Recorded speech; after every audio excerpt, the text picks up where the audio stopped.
is brought to you by Head Start Basketball.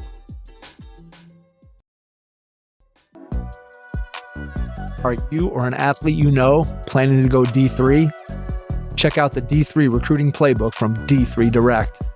Their playbook gives you a clear step-by-step roadmap to the recruiting process, what coaches value, key milestones from early high school through application season, and how to build a targeted list of schools that fit your needs.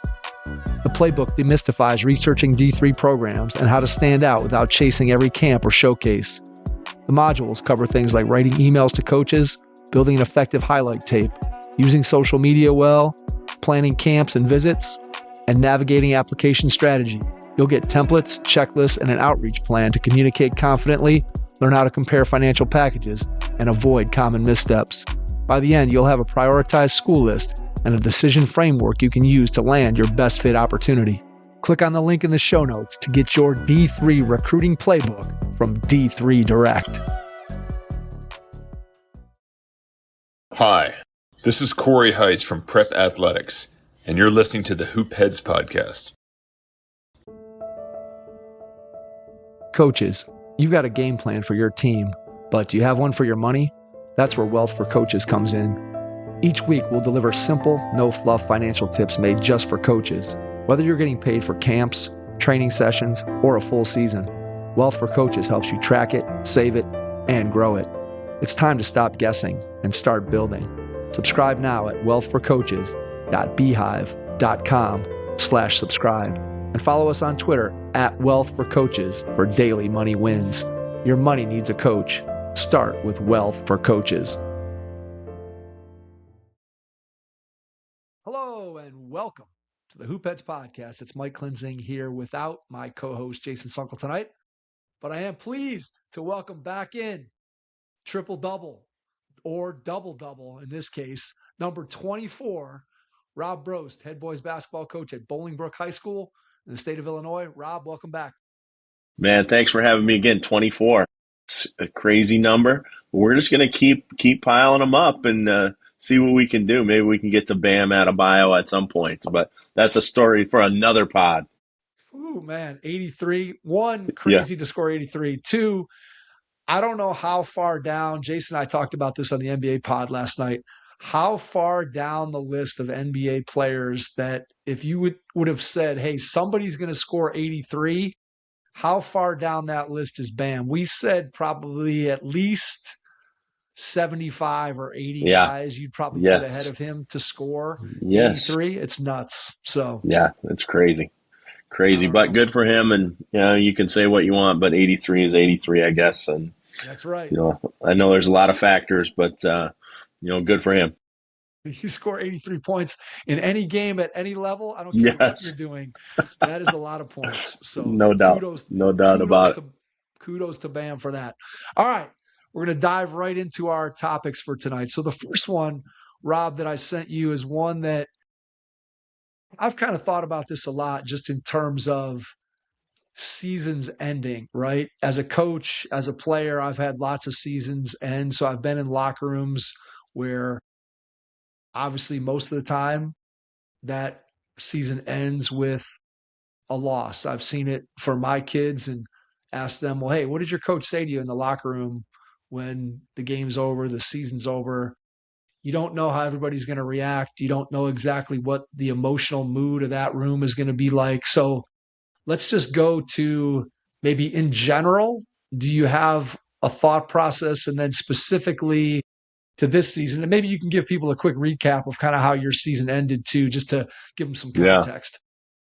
Well, I mean, this is a fitting topic given the last week or so of our particular season. And then, obviously fitting for most coaches because this is the time within the last 2 weeks or so that the season comes to an end or is about to come to an end. And so, I always have a plan for what I'm going to say if it's our last game, but I never let the team know that I have a plan that it could be the last game. And so this season was a little unique in that, in the sectional semifinal, so we had won several games in the playoffs leading up to the sectional semifinal, we played a 32-1 team that had beaten us earlier in the season, and we ended up beating them by 15 or so.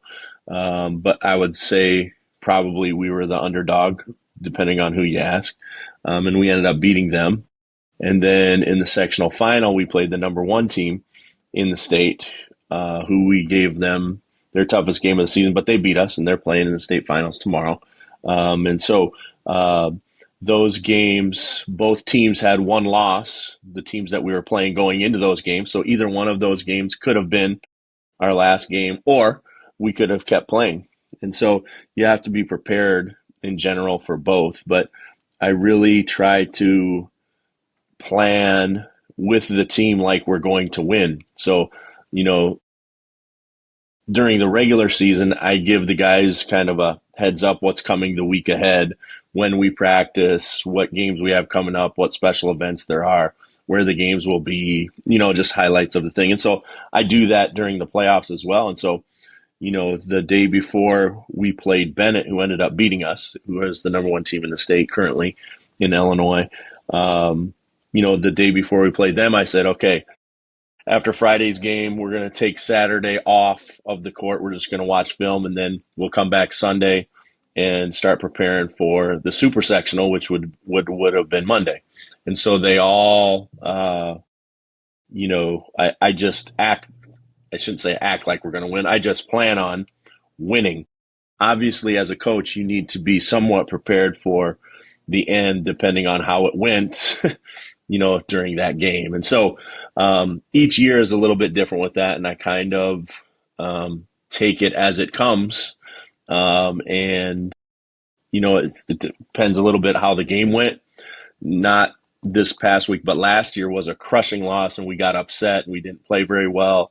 And no one expected us to lose. No one, except for maybe one or two players on the other team, or probably most of their players thought we were going to beat them. And so that was crushing. So that's a little bit different than this year, which happened just a week ago when we lost to the number one team in the state. And there was probably people in our locker room who didn't believe we had a chance to win, although we did have a chance. But anyways, so I think you're prepared for anything, but what you're not prepared for is how that game is going to go, how that game is going to end, and the feeling you have, right after the game. And so, typically with our guys, everyone is sad the last game, every single person in there. And that was no different less than a week ago as we're doing this pod. And this one was a special one because my son is our starting point guard. So that would be the last time that I'm coaching him. So that there's some significance there as well. So I think you prepare for both sides of it, but you can't really get completely prepared for how it's going to be, or prepared for how it's going to be until you get in there. And so a lot of it I go by feel, just like we talk about sometimes at practice, I go by feel. And, this year in particular was a special group in large part because my son was such a big part of it. And that was the last time I'm going to get to do that with him. So it just depends on the group, depends on the circumstance, and depends on, expectation, I guess, has a lot to do with it as well. What are some of the things that you think about that you want to make sure you include as you're sort of walking through that preparation process and thinking about obviously the season in totality, right? You're probably thinking about some individual stories. You're thinking about some of the guys who have been with you for 4 years, particularly your seniors, clearly. So what are some of the things that you're trying to visualize? Obviously, as you said, the game can go any number of directions, and you can lose in any number of ways. Yes. It can obviously impact the way that you deliver your message. But what are some of the core things that you typically like to think about that you want to be a part of that message? I want them to know that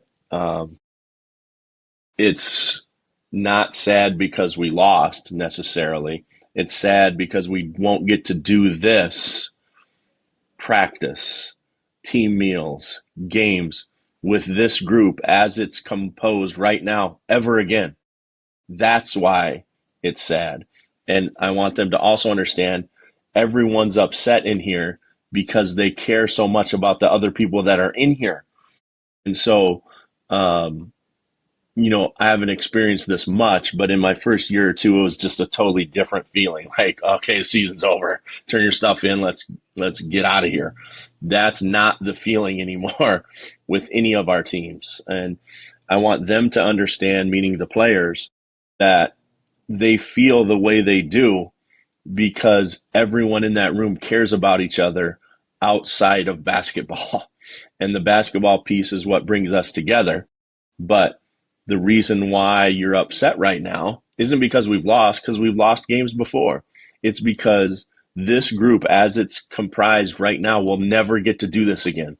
There's not another film session. There's not another practice.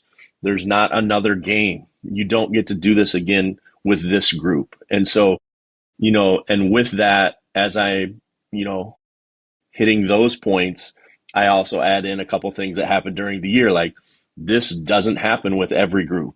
And this particular thing, whatever that is for that group, doesn't happen with every group. And so, you can turn to some of the things that brought your group closer together, and some of the maybe funny stories, some of the hardships, some of the conflicts.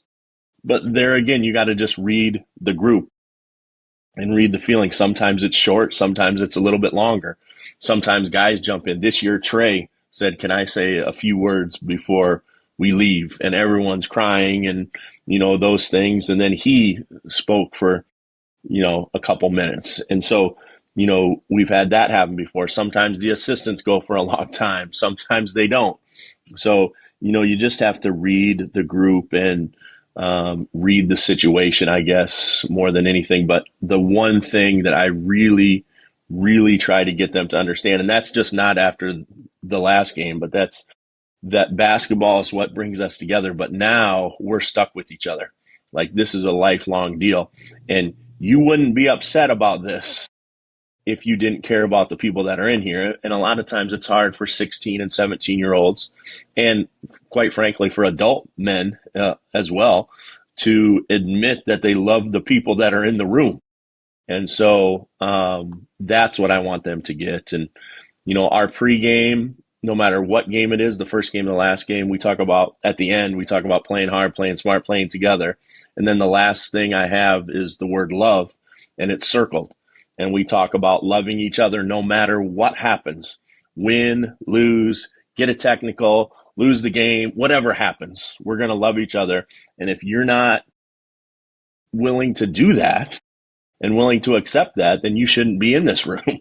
And so that's a constant message, but it really gets driven home after that last game, because now you got to show it. Now you got to show that you love this guy, even if you don't talk to him for a week. Or, we have a pretty big school, so sometimes you won't see guys in the hallway, so you might not see a guy for a day or two, and then you bump into, things like that. And so obviously, and like this year, I told him how important it was. We're playing the number one team in the state, and I'm getting text after text after text from former players about, "Hey, coach, good luck, bring it home," all of those things. And, I shared that with the guys after the game. Like, you have no idea the impact that you have had, not only on our student body, the community, but also on former players. So I just want them to know that we love them and that they are loved, and it doesn't have anything to do with how they play or how many games we win. It's funny that you talk about,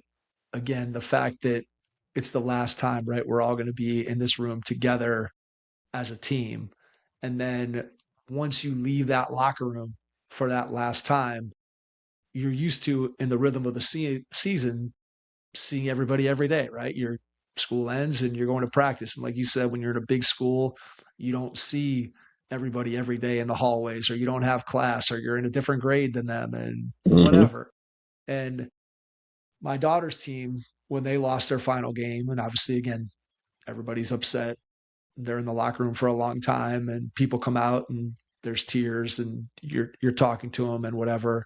And then over the next couple days, my daughter comes home and just says to me, I can't believe I picked her up from school. I can't believe we don't have practice. I miss seeing everyone as much as you miss and love the sport itself, right? It really is. And you and I have talked about this a bunch. Like the sport is the connective tissue No that doubt. bonds the people together. And that's what makes it so special is that we love the game of basketball and we're able to combine that love with the love for the people that we get to spend all this time with. And it was something that, again, I didn't necessarily expect her to say that to me that, hey, I miss going to practice and I just don't see everybody every day the way I used to. Like I don't have class with so and so and now I don't get to see them and I miss them.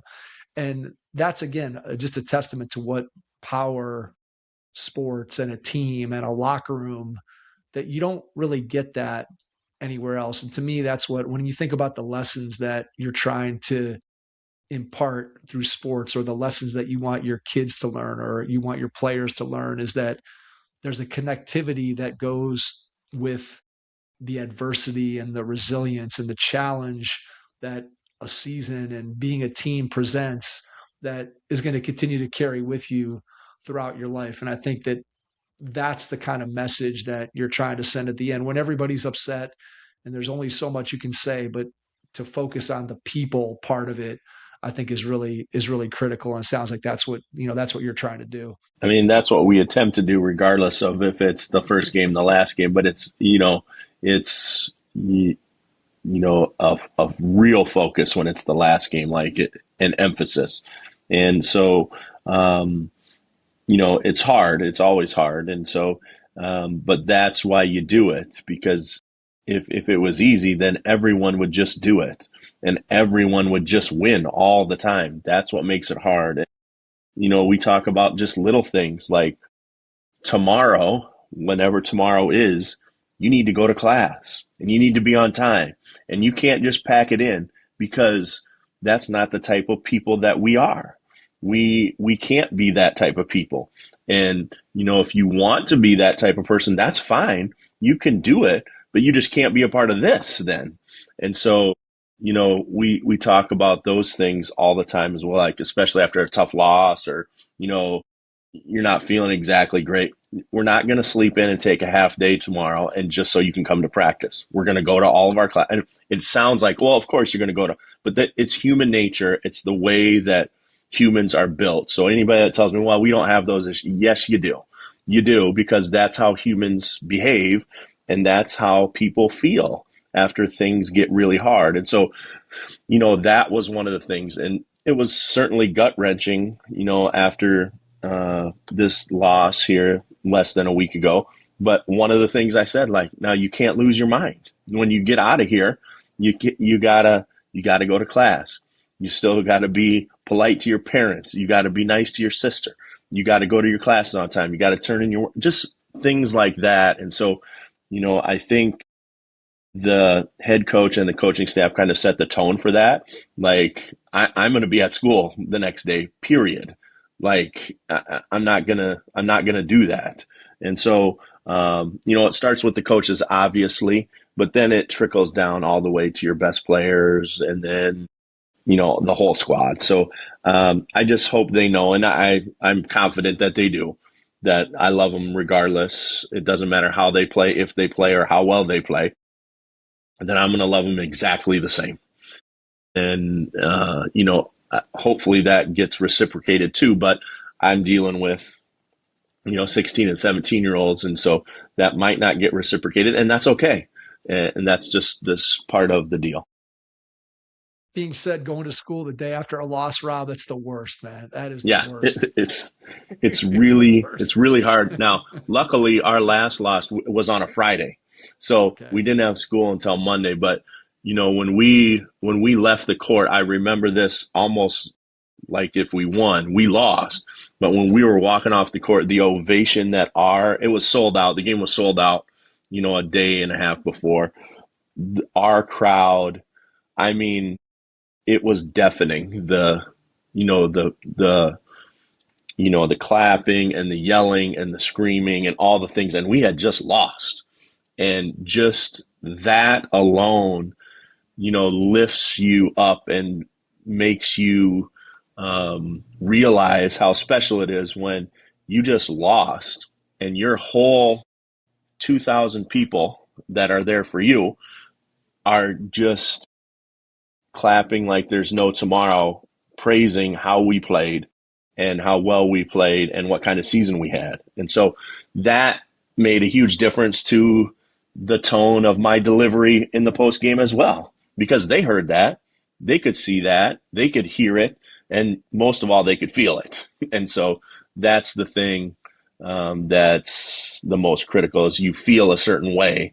And if you didn't feel a certain way, then I haven't been doing my job, right? Like I didn't do a very good job with these guys. If they don't want to come back and they don't want to be a part of this, they want to be a part of this. And so that makes it all okay, the losing and everything that comes with it. Yeah, there's no doubt about that, right? It's all in your perspective, right? And your approach and No how you doubt. look at it. And I think when you start talking about being able to do that, clearly when you have the connections and you feel like you've left everything that you've had out on the floor, not only that No night, doubt. but just throughout the season and throughout your career, it does make it much more. Again, you can have a perspective, right? Everybody's going to No doubt. feel a certain Yes. way, but you can have a perspective on, would have liked to have won this game, meant a lot to me. We didn't win it.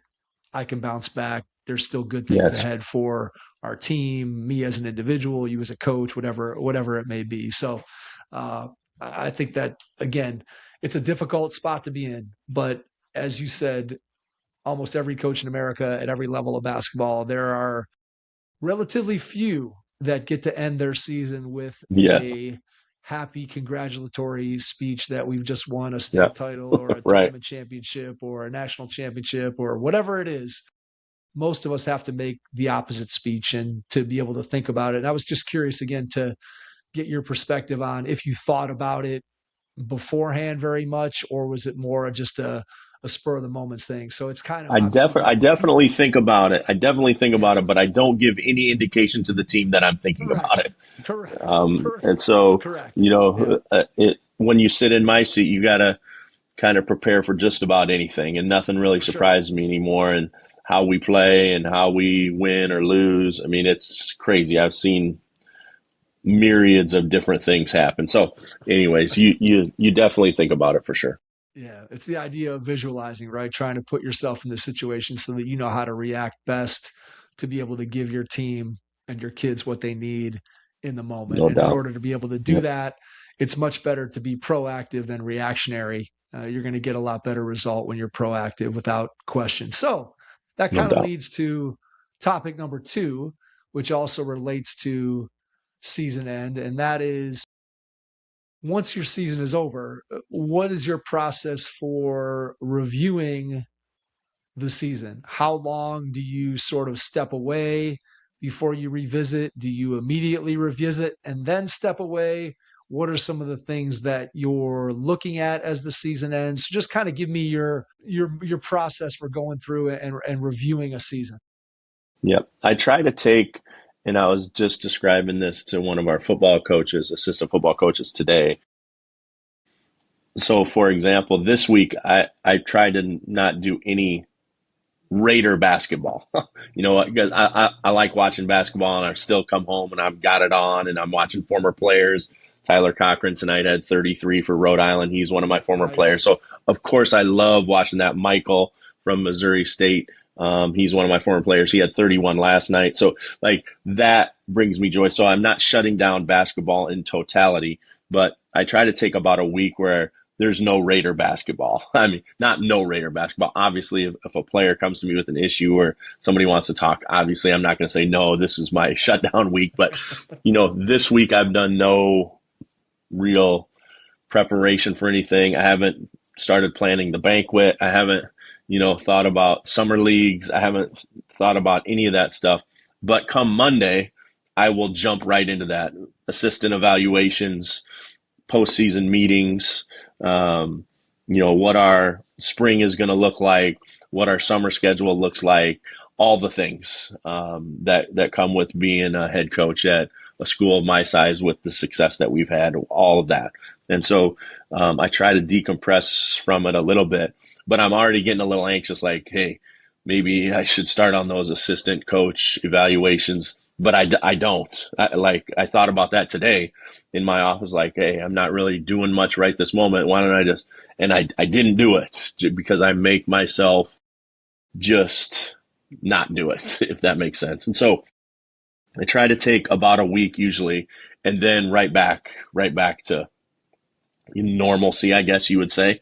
Like for example, tomorrow, Susie and I are going to a Toby Mac concert. That's my daughter.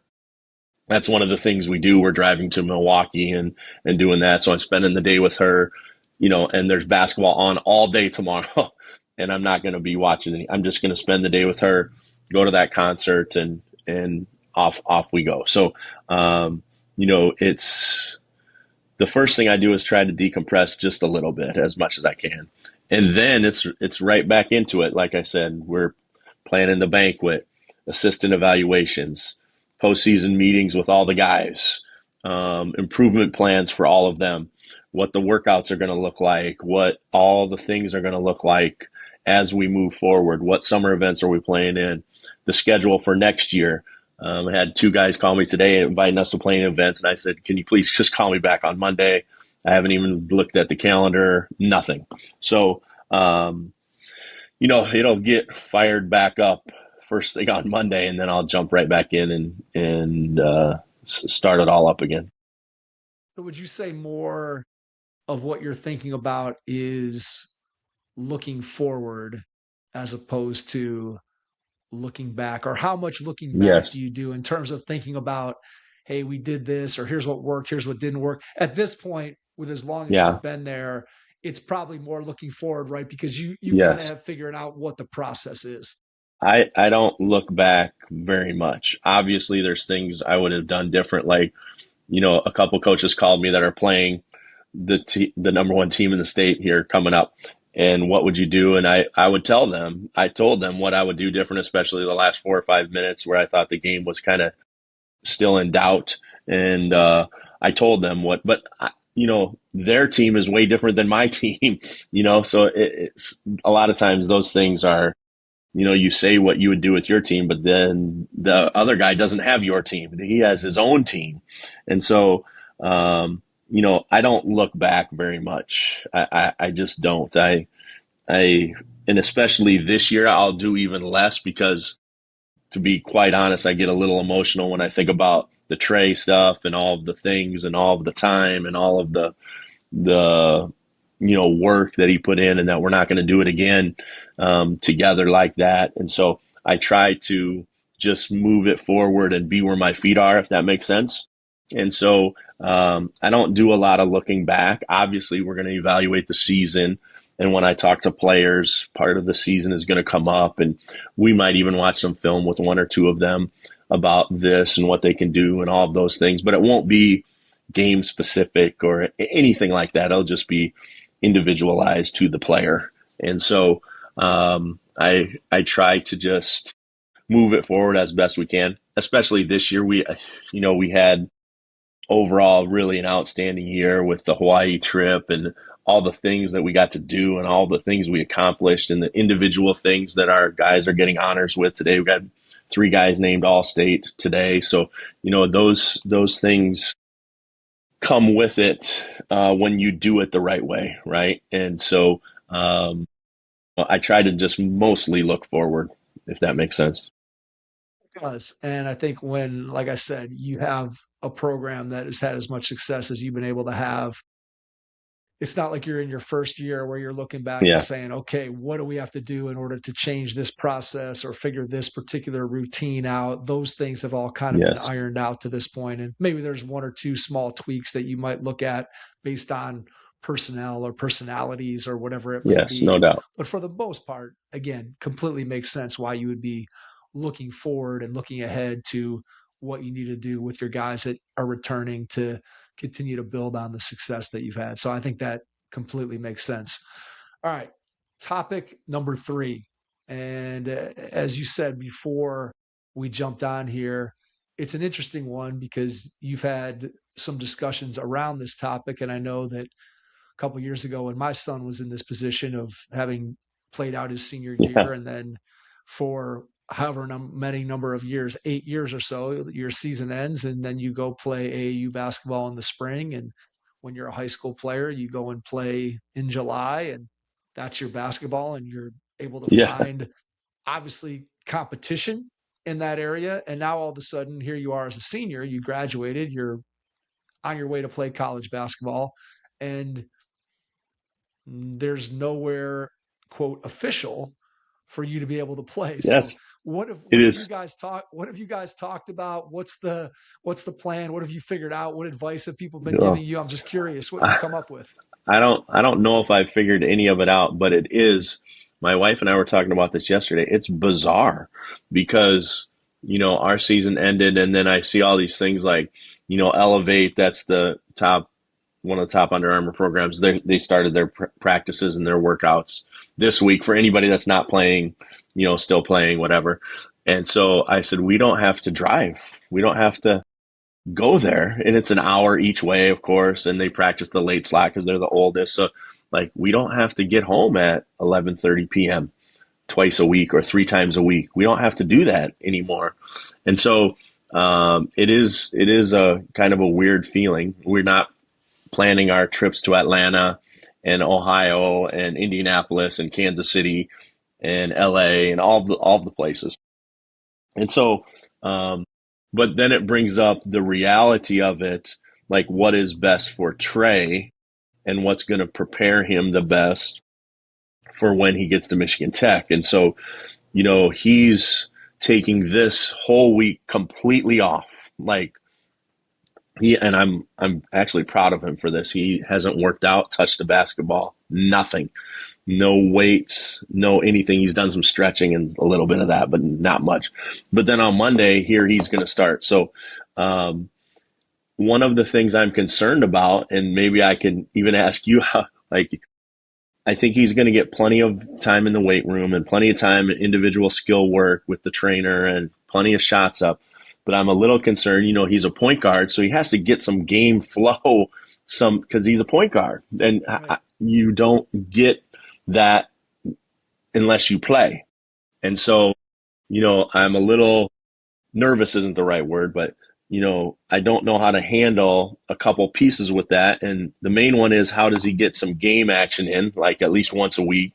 And then number two, how does he get it without playing against people that are out to get him isn't really the right word, but like to show that they're better than him or like, you know what I mean? Like, oh, he thinks he's going to school for free. Watch this. I don't want that either because I don't want, stupidity happening in an open run and all of that stuff. I was talking about it with one of my assistants who's pretty young and just joined my staff. And I said, do you think we can it's easy in the summer because a bunch of former players are back and then he can play with them and no one's really trying to outdo people. They want to get good runs in and, everybody has their colleges that they're going to or their professional teams that they're going back to. So no one's really trying to like show anybody up or like show that they're better than that person. They just want good, hard, clean runs and they do it for like an hour and then they go home. And I want to get him involved in something like that, but I don't know where to get it, where we can find enough players like we can in the summer that are mostly my returning players. And so, it brings up some challenges that I quite honestly hadn't thought about before until we got here to this point. And so there's definitely some unique things about it and some unique challenges for sure. So what I will say is my reaction was very similar to yours when Cal finished up his senior year. And then we're looking at it going, okay, well, what does he do now? How do we get him an opportunity to play, right? Just like you said, you can get in the gym by yourself or with somebody else to just work on your skills. And you can obviously get in the weight room and you can train and you can do those kinds of things without any problem. And in a lot of ways, you have more time to do that because you're not traveling again all No over the doubt. place to different venues on the weekends, and you're not traveling for practice. And so you have more time to get some of that individual stuff. But the challenge is, how do you find games? And I will say that you have a built-in advantage being at your school and having the alums that you have, so that in the summertime you do have Yes. those runs that you can come back and you have a gym. And so you can open up that gym, not only maybe to guys who are your alums, but guys that that maybe Yes. played at neighboring schools and people that you played against, and No doubt. kids that your players have relationships with and all that kind of thing. So that's a huge, I think, piece of being able to find that. That's really something that, again, I'm sure that Trey will obviously take advantage of. One of the things that I found with Cal is what we tried to do, and what mostly his lead, but me kind of just prodding and trying to help facilitate the process, is they tried to put together a list of guys that were playing college basketball that he had either played with or played against. And at one point, like last summer, we had a list and he had the text thread of maybe 18, 19, 20 guys. And even that, it was a challenge, to find a facility that would just Yes. open up for guys to just come in and play. Again, where you're not renting the gym or having to pay for No it or doubt. having Yep. whatever. So that was number one.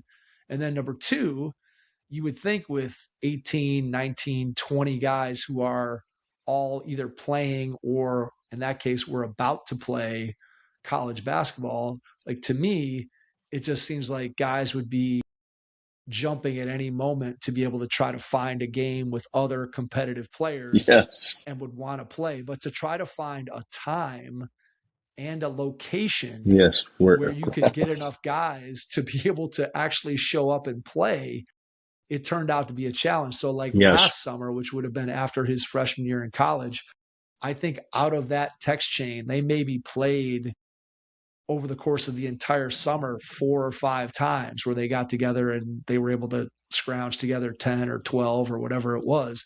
And it was really, it was really hard.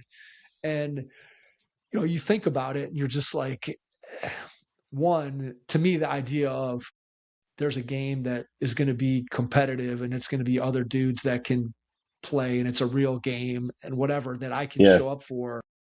If I'm 18, 19, 20 years old, like I don't really care what time that's happening or where it's happening. Like I'm getting in my Yes. car and I'm going to be there. But Yep. unfortunately, my mentality from when I was that age is not necessarily Yes. copied by every kid on No that doubt. text chain. So that was interesting and a challenge. And then I think the other thing that goes to a conversation that you and I have had on here and that I've had too many times to count is just like, if you want to go find a game, like if Trey wants to go find a game on his own, like it's pretty near impossible to find a Yes. game somewhere where it's all good high school players or good college Right. players or Yes. Yes. guys who are adults who take the game seriously. Whereas when you were a kid or when I was a kid, Yep. those places did There's exist. no Like you could doubt. go and you could Yes. find, like in the summertime Yes. when I was a college player, I played, I would say 6 or 7 nights a week. Now it wasn't always at the same place because Monday nights you were at this gym, Tuesday night was Yep. this park, Thursday night was this college gym, whatever. It was always Yes. different places, but you always knew somewhere in the greater Cleveland area, you could find a game on a particular night with good players. And now you just can't do that. And so that's for sure. I Yeah. think you hit on it, that the challenge is Yes. where do you find games where it's not a guy with jeans and a guy with a hat Yes. and another guy that you said who isn't a very good player and looks at Trey and says, "Oh, I'm going to take this dude because he's doing this." Right. And then you're into a Yep. situation that you don't want to be in. How do you find the competitiveness? And that clearly is the challenge. And I think all of those things, and you're exactly right. We have a little advantage in that we have the facility and we have some players built in. But getting all of them organized and getting them to show up and then getting to, our area was the same way that you described. We could find a game pretty much whenever. sometimes it would be in the park or whatever if we couldn't find a gym. But the gym is not an issue for us because we have access to it. And so, it's more difficult than you think to find like-minded players that are trying to just go hard for an hour and just play right and get better and get a feel for one another and then, do those things again. But once the summer hits, that will be less of an issue. But then you're hitting vacations and all the things. And then he leaves the end of July for their European trip. So, like, the summer's not going to be very long. We're going to Italy again. So, like, it just runs into things. So, we got to get pretty organized pretty fast here. And so that he's not going to get behind skill wise. I'm very confident of that. And strength, he needs to get in the weight room, which he will. And so, those things don't concern me, but just the game flow and just those types of things of going extremely hard for, even if it's a half hour, you don't really get that in a workout. I know you can go hard in a workout, and I get that, but it's not the same as guarding somebody and then somebody guarding you and doing it in the appropriate way for, the level that they're at. And so now he's, taken a huge step up in competition, in consistency, in strength, and all of those things. And again, once the summer gets here, it's not going to be as much of an issue because right after camp is over, all the former players will be out there, and then off we go for just a half hour, 45 minutes before the girls come in, and the whole camp will be there watching, and it'll be a fun thing to do. And no one's trying to one up the other one or show that they're better than, obviously there's showing that they're better, but you know what I'm saying. No one's, gonna chuck somebody into the bleachers on a wide open layup or something like that. That's not gonna happen during those runs. And no one's gonna undercut somebody on a 20-foot jumper, or something like that. So those things are all things you got to take into account when you're getting in open runs, and you're between college and pro age. And those issues are something, and those are the issues that we're facing right now, with Trey. And here's just the start of it. We're not even a week into losing our last game, and we're thinking about all of those things, which we will continue to think about now. Absolutely. How much do you talk with him, plan with him when you start talking about what he's going to do individually in his workouts, skill wise, what he's going to work on? How involved, how hands on are you in I'll, that process right I'll now? I'll be as hands on as he wants me to be. I'm pretty hands off as that stuff is concerned. But if he's not doing it or he's not doing it hard, then I'll chime in, which is not usually the case. But he already asked me 2 days ago, what exactly do I need to work on? So Sunday we're going to talk about, not someday, Sunday we're going to talk about like exactly what he and I think that he needs to do. And some of it's going to be a conversation that he's going to have with his coach at Michigan Tech and what they think. And, they've seen him play, obviously, but they don't know exactly what his, idiosyncrasies are and all of those things. They just know he's a good player. And so those things will progress as we move forward as well, right? And, I think the strength thing is a huge thing. But there's one trainer that he's been working with for, I don't know, since 7th or 8th grade, once I kind of stopped doing it. I worked with him once a week, twice a week, 3 times a week. But then when I kind of handed him over to he's going to still work with him. And then they're going to, just continue to hone his skills. And I'm not really concerned about that piece because he's always either on his own or with the trainer. He's going to be in the gym. That's just kind of how he's wired. And so, I'm a little surprised that he hasn't kind of tried to sneak in there this last week, but I'm actually glad that he hasn't. Have you guys talked about goals for him? Maybe not necessarily in terms of what he wants to do next year statistically or starting or those kinds of things. But when I'm thinking about goals, I'm thinking about things that he wants to get better at from where he is today Yeah. to where he is when he sets foot on Yeah. campus. Have you talked to him about those kinds Yeah. of I things? think The goal piece of it. the strength thing is probably the number one piece of it because he's a little undersized at that level for sure. Not so much for high school, but at that level, he's going to be, I mean, he's 5'11 ish, maybe 6 foot on a great day. And so, when you're playing against other point guards that are 23, 24 years old, it's not necessarily the height deal. It's more the strength and how their bodies are put together. And so, we are going to on Sunday talk about what he's eating, how often he's in the weight room, all of those things. And, I'm not an expert in those things. I can gain weight, obviously, if you look at me, but, I'm not a great guy in the weight room and, what you should be eating to gain weight. And he doesn't need to gain a lot of weight. He just needs to get a little more chiseled and those types of things. And he's strong, but he's not strong for a college player. And so that, and then, he and I talked about already, and we'll talk about it more when we meet again, is like his ball handling's got to be tighter. It's got to be closer to his body. It's got to be, and I know that sounds weird, but he's got to be able to finish through contact and all of those things, and not necessarily finish it, but at least get the shot off, because so then he can get to the line where he's a really good free throw shooter. So, really good players get fouled, and that's another whole pod topic, but we talk about all the time, good players get fouled and good players know how to get fouled. And so, those are the things that he's good at the level that he's at right now, or that he just finished, but he's going to be in for a rude awakening. He thinks he's going to just be able to transition it. He hasn't said this to me, but I can tell how he thinks. That's not going to happen. He's not going to be able to, kind of, draw fouls at that next level the way he does at our level. And so those things he's going to have to go through and, plod through and then get beat up a little bit.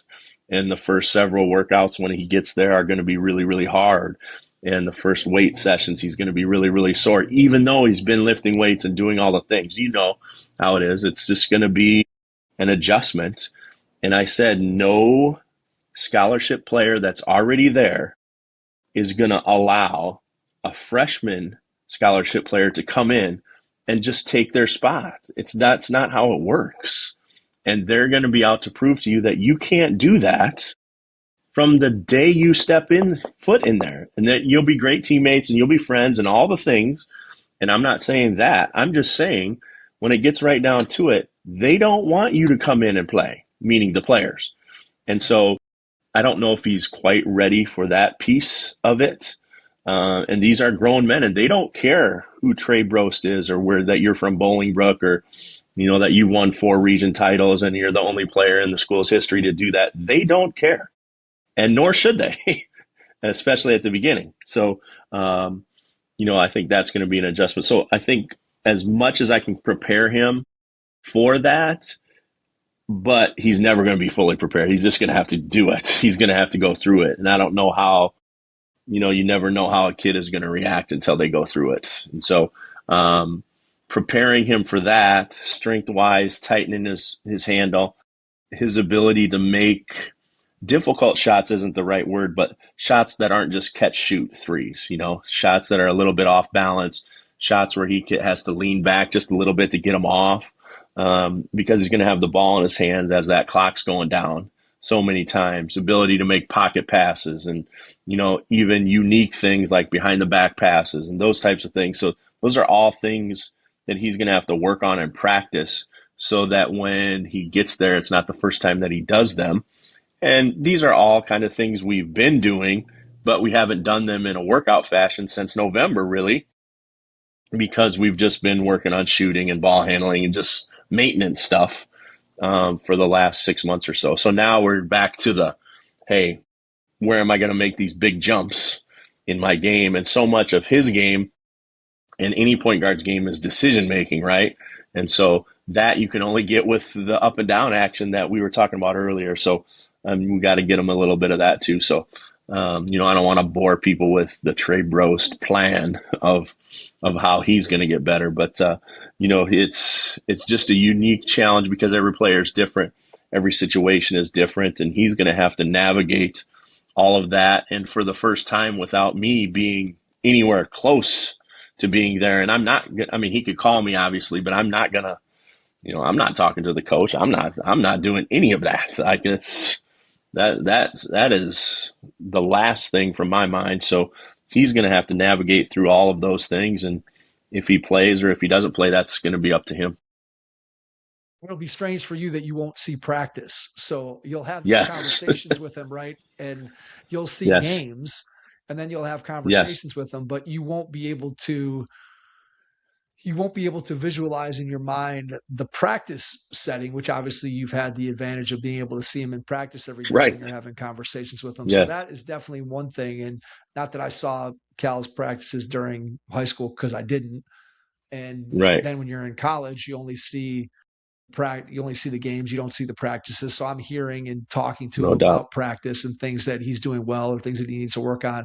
What is interesting that you said, and I think this is something that goes back to kind of why I picked out this topic, is when you're transitioning from being a high school player to a college player, you just talked about some of the things that you, as someone who has seen players make that transition and then trying to project for him what it's going to be like at the next level, trying to help him to understand what are some of the things that he's going to have to do at the next level. And because he hasn't experienced it, and because, again, neither you nor him are exactly sure of what kind of role he's going to be in and what it's going to look like when he's out on the floor with his teammates and against the opponents that they're going to play. So it's hard to figure out, hey, what's a skill that he's going to need that either he doesn't have right Yes. now or has got to get better. And then once he has his freshman year, then it'll become clear. You'll see like, oh, Yes. this is what we have to work on. Or, oh, here's something that he does all the time in their offense that he needs to be able to work on. And that's one of the fun things now with Cal is I've now watched 2 seasons of positionally where he is on the floor, what he's supposed to do, what he can do to elevate himself in his role and what he needs to do to be able to get on the floor more, to have a bigger role, whatever, to be able to contribute more to winning. And so now when he and I talk, I know exactly like, hey, like you got to be able to do X better. Let's work on that. Like I see you in the game, get in this situation and you're only successful 25% of the time. Imagine if you could be successful 80% of the time with this move or Yes. being able to handle the ball in this spot. And that's, I think, what again makes this period where you go from AAU playing 50, 60 games during this period and you get Yes. all that flow and that work to now you're going to play 0 organized Right. games between now and August. And you think about the development and how much that AAU experience, especially when you have a good one, how much it accelerates your ability to play on the floor the next year. And now that whole thing is gone. And so you have to figure out ways to be able to supplant, to replace that. And it's definitely, I found it to be the most challenging couple of months Yes. in terms of just figuring out, hey, how do we do this? In some ways it feels like it's the most important, right? Because you're making the transition from being a high school No player doubt. to being a college player. And all of a sudden you're like, but all Yeah, and there's nothing to do. right, Yes. my tools, my toolbox. I had all these tools over here, and now somebody took those tools away, and I don't have the same ability to be able to grow and improve. And so it really, you do have to kind of be dialed in. And obviously Trey has the advantage of having you, and Cal had the advantage of having me that not every kid does. No doubt. But it's definitely a challenging time, as you're finding out. There's definitely one thing that I've been telling him, and I will continue to tell him, no matter what his skill set is, no matter what he's good at, not good at, is there's a reason why elite high school players like to play with you. And you need to make the college players that you're going to play with feel like that. And so your job is to be the best teammate that there possibly could be. And, our elite players talk about all the time. We had 2 or 3 last year, and we have 2 or 3 this year, that they just love playing with Trey. Well, they love playing with Trey because he gets them the ball where they should get it, and he understands when he should shoot, when he shouldn't, when somebody's hot, when somebody's not. He just understands all of those things. And so being a great teammate has got to be a constant, especially when you're a freshman, because you haven't earned anything, nothing. And so you need to be the point guard that everybody wants to play with. And those characteristics that really, really, really, really good point guards have, being unselfish, bringing the team together, high-fiving, making somebody feel good about themselves, bringing energy to the weight room or to the hills that you're running or to the steps that you're doing or to the, every time they see you, if you're bringing energy, then people are drawn to that. And so being a great teammate is something that he can do from the second he steps on foot on that campus to the time he leaves 4 or 5 years from now, if he's lucky enough to stay there the whole time and play it out. But no matter where he goes, he can be a great teammate. And those things have to happen. And, I saw this year, and again, I don't want to bore people with this year, 9% of the time, he was great teammate, a leader, all of those things. But there were a couple times in practice where other guys would kind of be down or have an off day or whatever. And he kind of just let that go. And I would have to put dude, are you going to let that happen? Are you being the point guard that people want to play with? And he was like, you're right. I got it. And then he would, jack you everything up. And so, he's got to be able to do that on his own without reminders from anybody. And then he's got to do it day after day after day, even if he's not playing. And that can get really hard. And so we'll see. We'll see how it all turns out. But being a great teammate is the baseline of everything. And that we've already started to talk about, and that he can control from day one. Yeah, and that's a conversation that you wish that every parent had with their kid before they play on your high school team, before they play on your college team, whatever. And it becomes clear, and especially when you're sitting in the stands and you can see the guys that have had that talk or have figured that out for themselves, right? And regardless of whether you're playing or you're not playing, there's tremendous value in being a team first guy and being a guy that people like to play with, not only on the floor, but just like being on a team with, because it's positive and you're bringing the energy. And then you go with, it's funny to hear you talk about Trey and just say that he knows how to play, right? And he gets guys the ball where they want the ball. And this is a conversation I've had with Cal, who plays on the inside. And so his thing is, he goes, really good guards always like to play with me because I just keep setting screens for them. And I feel like I'm the best runner on any team I've ever played on.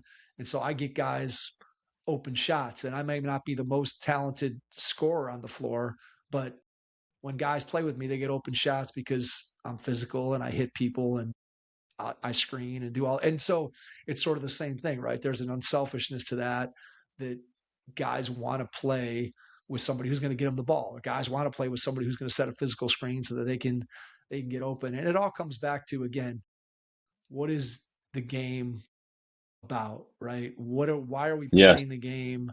Yeah, we're playing it because we like to win, and yeah, we're playing it because we love basketball. But it ultimately is you're playing it to be able to learn some of those lessons of how to be selfless, how to be part of a team, how to be a part of something bigger than yourself. And I think so many people miss that. There's no doubt. That's where it's sad. It's sad. Yes, it is because you can gain so much from this, or you can not gain hardly anything from the exact same experience. And so many people don't, and I'm not judging, I'm just saying from my experience, you allow circumstances or your ego, and I'm not necessarily talking just players, I'm talking about parents too. You allow those things to get inside of what you're doing. And I do it too. And I want my kid to be great too. And my kid was just named All-State today. I get all of that.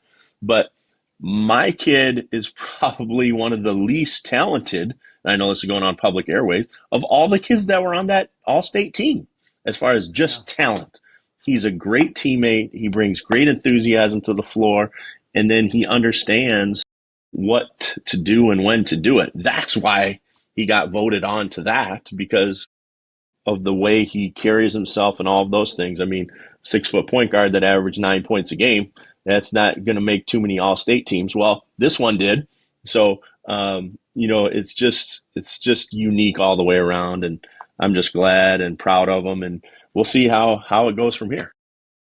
Yeah, and I think it comes down to, Rob, and I'm sure you've had this conversation with Trey to some degree too, but I tell Cal all the time that you have such an advantage in having somebody that has gone through and experienced things in the game of basketball that have helped through the hours and hours and hours of conversations that he and I have had over the course of his basketball career in terms of trying to interpret this situation or trying to figure out what's going on here or asking me advice about what I should do there. And ultimately, at each step of the process, our roles have gone like this. At first, it was me kind of giving him the foundation that he needs, right? And my influence is way up here. And then slowly, as you get to high school, it starts to even out. No and he doubt. starts to take the lead. And now he's in college. And yeah, we still talk about it. Yes. But ultimately, at this point, we still have the conversations. But at this point, he's internalized a lot of the lessons Yes. that I've tried to impart on him over time. And I'm sure it's the same way with you and Trey, that just, again, you going through and talking about the way the game is supposed to be played and playing the right way and being a teammate and all the things that go into creating a positive experience for him. Those are conversations that you've been having with him since he was 7 years old. And Right. Yes. And because you've poured into him over and over and over again, the same messages, it's like Yes. you've now given him the tools to be able to go and to do those things on his own. Like you said, you're not going to be at the practice next year when, hey, maybe he's a little down or maybe there's a guy that's not doing what they're supposed to do. He's not going to have dad there to talk to him during or after the practice and say, hey, what were you doing? It's on him or it's not, or it's not. Yep. And that's a Right. fun place to get to, in all honesty, No as a question. parent, where you kind of feel like that's been your job, not only in life as a parent, but I feel like through sports, that's where I've tried to get my kids to, is that they're able Yes. to do No the doubt. things that I feel like are the right things without me being there. And look, nobody's perfect. I'm not perfect. And certainly my kids aren't perfect, but I feel like I've tried to teach them what sports and what basketball is all about in terms of being a good teammate and doing the right things and trying to contribute to a winning environment, regardless of whether you win or lose on the court. Create a winning environment so that everybody's experience is a positive one. And it's not always easy to do because, again, there are a lot of people, unfortunately, who aren't having that talk with their kids. Yeah. There's no doubt about that. There will continue to be more and more people that are not having that talk with their kids. And so, I'm thankful for all of them, and I'm just blessed to, have two kids like I have, my daughter, and then obviously Trey as well. And my wife has more to do with any of this than I certainly do. And, just to be around it and to be around people like you and our friendship, and that, it's kind of like, the basketball piece brought us together, but now we're friends regardless of the Right. basketball piece. Yeah. And, Absolutely. it works, for high school kids, it works for adults. And so, how you act and how you treat people is the most important thing. And it always will be that. No question. All right. That is a great way to end it, Rob. I appreciate, as always, your time here on the Triple Double number 24. So we will be back again in approximately a month for the next one. And to everyone out there, thanks for listening, and we will catch you on our next episode. Thanks. Your first impression is everything when applying for a new coaching job. A professional coaching portfolio is the tool that highlights your coaching achievements and philosophies, and most of all, helps separate you and your abilities from the other applicants. The Coaching Portfolio Guide is an instructional membership-based website that helps you develop a personalized portfolio. Each section of the portfolio guide provides detailed instructions on how to organize your portfolio in a professional manner. The guide also provides sample documents for each section of your portfolio that you can copy, modify, and add to your personal portfolio. As a Hoopheads Pod listener, you can get your coaching portfolio guide for just $25. Visit coachingportfolioguide.com/hoopheads to learn more. Thanks for listening to the Hoopheads Podcast, presented by Head Start Basketball.